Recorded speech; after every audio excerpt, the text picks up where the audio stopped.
Então, a gente vê que o termo probabilidade ele é utilizado, às vezes, até de forma intuitiva no nosso dia a dia.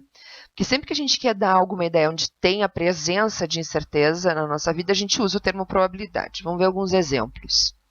A gente diz que existe uma pequena probabilidade de ganhar a Mega Sena. Dizemos que existe uma grande probabilidade de chover no dia carregado de nuvens. O político quer saber qual é a probabilidade de ganhar as próximas eleições. E um aluno quer saber qual é a probabilidade de obter um resultado positivo num teste de múltipla escolha para o qual ele não estudou e vai responder de forma aleatória. Então vejam que todos esses exemplos têm uma característica em comum. A gente não consegue prever com exatidão e de antemão qual o resultado que vai acontecer. A gente conseguiria enumerar quais são os possíveis resultados, mas não o que vai acontecer certamente. E a gente vai ver, então, que com os métodos de probabilidade a gente vai poder quantificar essa incerteza, ou seja, calcular a probabilidade de cada uma das possíveis ocorrências. Para entender onde a estatística está dentro onde a probabilidade está dentro da estatística, a gente viu lá na nossa primeira aula a divisão da estatística entre descritiva e inferência. Na descritiva, a gente viu que o objetivo é descrever o nosso conjunto de dados, a nossa amostra, né, retirada da população. Mas, geralmente, o objetivo do pesquisador está em concluir, né, levar essas conclusões da amostra para toda a população. E isso a gente viu que é a inferência estatística. E é fato que sempre que a gente conclui de uma parte para um todo, há alguma chance de a gente cometer erros. E aí, quando a gente fala em chance, vem a ideia da probabilidade para quantificar este erro. O que diz, então, o conceito clássico, o conceito de probabilidade a priori? Vamos considerar, então, E um experimento aleatório, onde S, o seu espaço amostral associado a ele, tem N pontos amostrais, todos equiprováveis. Então, todos os N elementos têm a mesma chance de ocorrência. Se existe no espaço amostral M pontos favoráveis à realização de um evento de interesse, chamado de A, então a probabilidade de A, que é indicada por P de A, probabilidade de A, será calculada da seguinte forma. M, os pontos favoráveis à ocorrência do evento de interesse, ou seja, os elementos do evento A, dividido por N, que são, então, os pontos possíveis, ou seja, o número de elementos constante no espaço amostral S. Vamos considerar, então, um experimento aleatório E e um evento A de interesse. Após repetir o nosso experimento N vezes, sendo N suficientemente grande, então após experimentar várias vezes esse nosso experimento, a gente vai observar M resultados favoráveis à ocorrência do evento A. Então, o que a gente vai obter é uma estimativa da probabilidade de A. A gente não tem como calcular exatamente, né? A gente vai ter uma aproximação, e essa aproximação vai ser maior quanto maior for o número de repetições do meu experimento. Então, a frequência relativa, que é essa nossa estimativa, é calculada pelo número de ocorrências do evento A sobre o número de repetições do meu experimento E. Para a gente entender, vamos pensar numa moeda, né? Se eu disser para vocês que a moeda é honesta, é muito claro a gente pensar que se no meu evento A é a ocorrência de cara, a probabilidade de cara é meio. Mas e se eu não tivesse dito que ela é uma moeda honesta? Né? Não é porque ela tem duas faces que necessariamente uma delas tem probabilidade 1/2. Então, para identificar qual seria essa probabilidade, para obter essa estimativa dessa probabilidade, eu repetiria o meu experimento várias vezes, observando o resultado para ver quantas vezes ocorre o nosso evento A, que é o número de caras. Quantas vezes ocorre cara. E aí eu vou obtendo uma frequência relativa. Né? Então, faz de conta, rodei uma vez, deu cara. Né? Então, eu estimaria que a minha frequência relativa é 100%, 1. Né? Porque eu só rodei uma vez. Óbvio que eu não estaria satisfeita ainda, né? Eu jogaria 2 vezes a minha moeda, né? E iria para a segunda repetição do meu experimento. Aí encontrou uma coroa. Então, agora eu tenho, ao todo, uma ocorrência de cara em 2 lançamentos, 1/2. Jogo 3 vezes, agora de novo uma coroa. Então, uma cara em 3 lançamentos, 1/3. E assim eu vou indo, né, até que eu jogue um N suficientemente grande para obter aquela aproximação que a gente comentou ali, né? O M, número de vezes que ocorreu o meu evento de interesse, sobre N, número de vezes que eu realizei o meu experimento, repeti o meu experimento, e M sobre N, então, é essa estimativa que a gente espera que vá tender a meio, que é a probabilidade real de uma moeda honesta aparecer cara. Então, se a gente fosse rodar isso algumas vezes, aqui a gente está mostrando, né, num experimento rodado 20 vezes, a gente vê que essa probabilidade, ó, começa a se aproximar, né, do nosso resultado real meio. Então, o que a gente verifica é uma estabilização da frequência relativa conforme n vai crescendo. A gente tem aqui, então, o conceito subjetivo de probabilidade. Nesse conceito, a probabilidade que uma pessoa, então, vai indicar como resultado possível vai representar, então, o próprio julgamento, né, quanto à incerteza de que o resultado seja obtido. E esse julgamento vai ser baseado nas crenças, no conhecimento, na informação que essa pessoa tem do processo envolvido, né, no cálculo da probabilidade. Já uma outra pessoa que possa ter diferentes crenças ou de uma diferente informação vai assinalar uma probabilidade diferente para um mesmo resultado. Se a gente voltar então no exemplo anterior, como é que a gente poderia saber se aquela moeda é honesta antes mesmo de lançar? Ou seja, mesmo que ela tivesse as duas faces, cara e coroa, ainda assim ela poderia ser viciada, tendo um peso maior em uma das faces. Então, uma pessoa poderia atribuir uma probabilidade de ocorrência de cara né, considerando o seu conhecimento a priori sobre a moeda, ou seja, né, aplicando o conceito subjetivo de probabilidade. Daí vem, então, o cálculo do teorema do produto das probabilidades e a definição do cálculo de probabilidade condicionada, essa que está sendo apresentada aqui. No diagrama de Venn fica bem claro entender esta fórmula. Vejam só. Se eu tiver dois eventos quaisquer, né? Então, eu preciso pensar na intersecção quando eu falo em dois eventos quaisquer, então não podem ser mutuamente exclusivos. Eu quero saber a probabilidade de B ocorrer dado que A aconteceu. Então, vejam, no diagrama de Venn, se A aconteceu, eu não estou mais dentro do espaço amostral. Eu estou só dentro de A. Já sei que A ocorreu. Então, meu espaço amostral se reduziu à ocorrência de A. Agora, olhamos, dentro de A, onde é que B ocorre dentro de A? É essa a probabilidade que eu quero calcular, né? A probabilidade de B ocorrer quando A já ocorreu. Então, a gente vê que é esta partezinha aqui, ó. Então, casos possíveis é A, denominador, e casos favoráveis à intersecção, denominador. Daqui sai, então, a definição do cálculo de probabilidade condicionada. B dado A é a probabilidade da intersecção sobre a probabilidade de A, que foi o evento que aconteceu. Se a gente quisesse calcular, vamos pensar o contrário, eu tenho a probabilidade condicionada e tenho a probabilidade de A, e quero calcular a probabilidade da intersecção. Aí vem, então, o teorema do produto das probabilidades. Diz, então, que a probabilidade da intersecção é igual à probabilidade de A vezes a probabilidade de B dado A. Raciocínio, né, igual a gente faz invertendo, né? Eu quero saber a probabilidade de A dado que B ocorreu. Então, se B ocorreu, é aqui o meu espaço amostral agora, né? A redução do espaço amostral a B. E quando B ocorre, A tem chance de ocorrer só quando ocorre a intersecção. Então, tá lá casos possíveis sobre casos favoráveis. Possíveis e favoráveis. Né? Então, os possíveis é B e os favoráveis a intersecção. Então, a probabilidade de A dado B é a probabilidade da intersecção entre A e B, dividido pela probabilidade do evento dado B. Da mesma forma, se eu quiser saber, então, a probabilidade da intersecção, vai ser a probabilidade de B vezes a probabilidade de A dado B. Certo? Outra forma, então, de obter o teorema do produto, né? Obter a probabilidade da intersecção pelo produto das probabilidades. Tem a definição de eventos independentes. Dois eventos quaisquer A e B vão ser independentes quando a ocorrência de um não altera a probabilidade de ocorrência de outro. Ou seja, a probabilidade de A dado que B ocorreu é a probabilidade de A, ou a probabilidade de B dado que A ocorreu é a mesma probabilidade inicial de B. Então, vamos pensar, se A e B são independentes, eu tenho essa informação prévia, sei, foi-me dito que A e B são independentes. Eu sei que a probabilidade de B dado A é igual à probabilidade de B, e a probabilidade de A dado B é igual à probabilidade de A. Isso a gente viu anteriormente aqui neste slide, ó. A dado B é A e B dado A é B, quando os eventos são independentes. Né? Então, esse é o meu primeiro resultado. Se eles são independentes, vale essas duas coisas. Se vale essas duas coisas, vale que a probabilidade da intersecção é o produto das probabilidades individuais.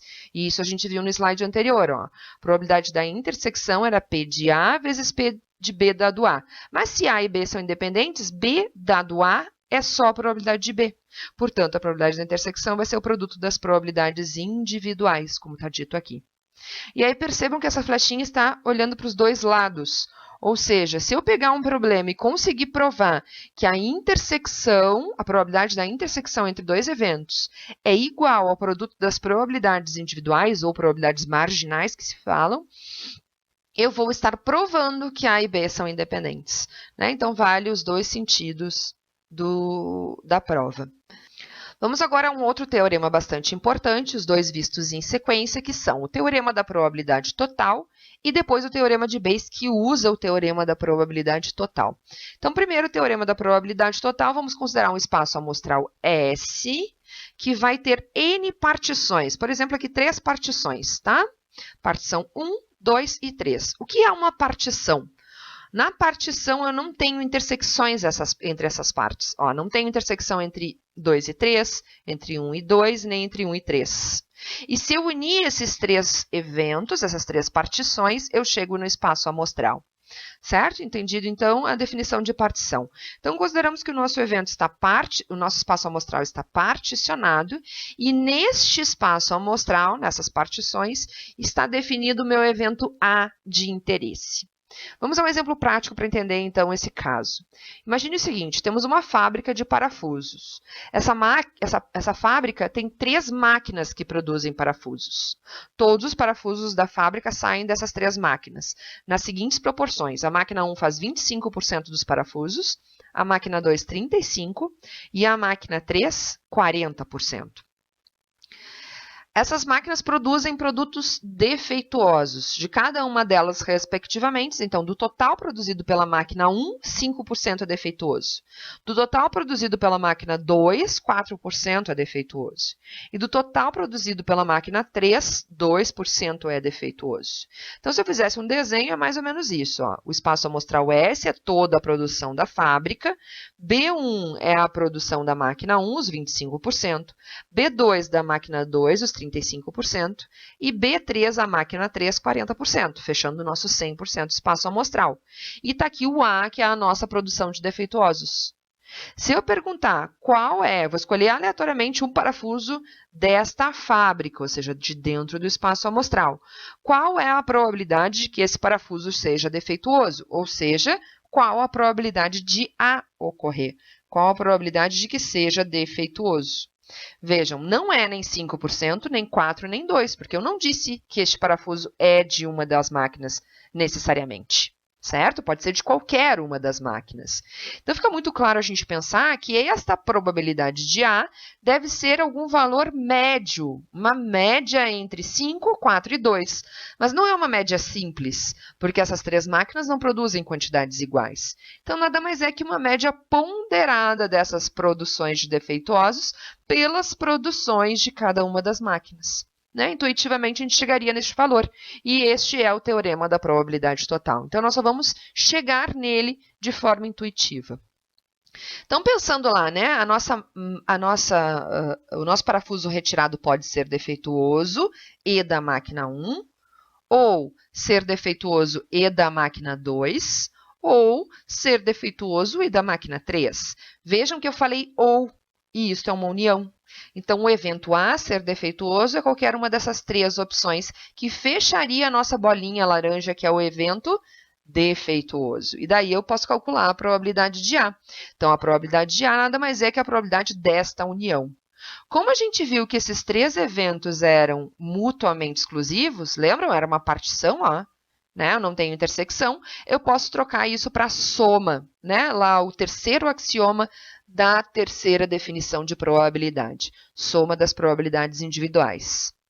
Ótimo, então agora a gente tem uma intersecção para calcular a probabilidade. E a gente acabou de ver o teorema do produto das probabilidades. Então, se eu quiser a probabilidade da intersecção, que é o que a gente quer aqui, é a probabilidade, no nosso caso aqui, né, de B vezes a probabilidade condicionada de A dado B.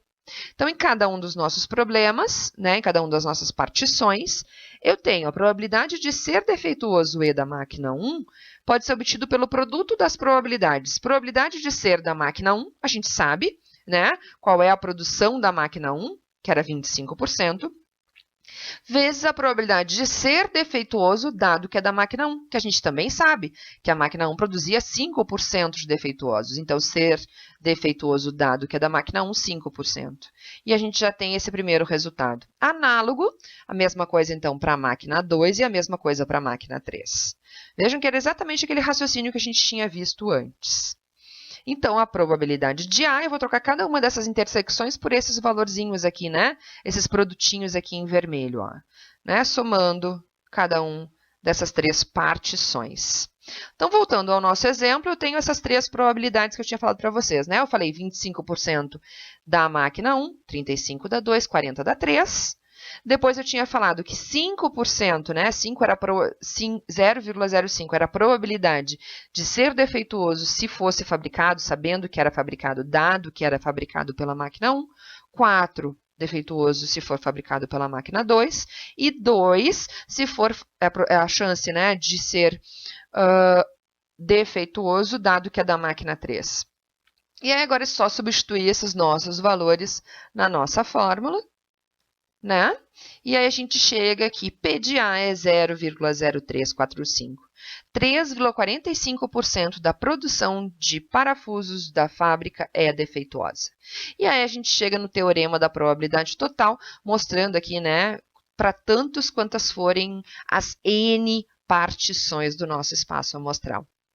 Agora, a gente vai usar esse teorema para entender o teorema de Bayes. E aí a nossa pergunta muda. Imagina que a gente escolheu um parafuso daquela fábrica, um parafuso qualquer aqui dentro, e a gente verificou que ele é defeituoso. Então, vejam que no momento que eu disse este parafuso é defeituoso, ele não pode mais ser qualquer parafuso da fábrica. Ele necessariamente é do evento A. E a nossa pergunta é, qual é a chance de ser da máquina 1, da máquina 2 e da máquina 3? Qual é a probabilidade de ser da máquina 1, dado que é defeituoso? Qual é a probabilidade de ser da máquina 2, dado que é defeituoso? E qual é a probabilidade de ser da máquina 3, dado que é defeituoso? Certo? Então, veja agora o que a gente fez, que a gente tem uma redução do espaço amostral.